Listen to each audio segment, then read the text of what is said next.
Pemirsa Bandara I Gusti Ngurah Rai mewali ngawawahin rute internasional Bali Australia. Rute anyar inucap kemargiang oleh Batik Air untuk tetujon Canberra dan Pasar.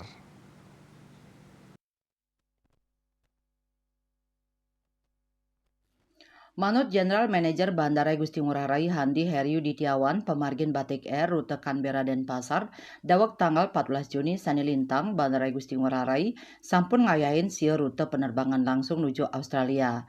Handi Sani kakatu saking kantor berita antara nyang rebecik ring pamungkahan rute anyar punike.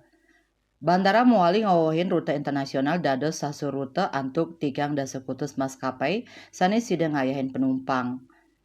Pamekas ring Australia, pawuhan rute saking miwah nuju Canberra puniki ngelantur kutus rute sadurungyane inggih punike Sydney, Perth, Cairns, Gold Coast, Brisbane, Melbourne, Adelaide, miwah Darwin, sani kaayahin oleh kutus maskapai.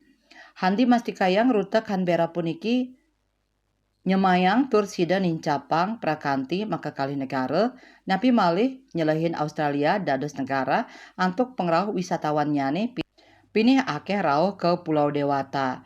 Ngenenin indik operasional sani anyar puniki, maskapai Batik Air sareng pesawat Airbus A320 rauh pinih ka pertama ring Bandara Gusti Ngurah Rai antuk nomor penerbangan ID 6014. Ring tanggal 14 Juni warsa kali tali 24 penumpang saking Canberra ke Denpasar rauh sawetara Galasiki Tengahi raris pesawat mewali ngumbare nuju Canberra antuk nomor penerbangan ID 6015 ring tanggal 15 Juni galah dase peteng. Handi mausang selanturnyane Bandara Gusti Ngurah Rai pacang ngayahin penerbangan antuk rute reguler ping 3 selami awuku. KMB Bali Pos Nguningayang.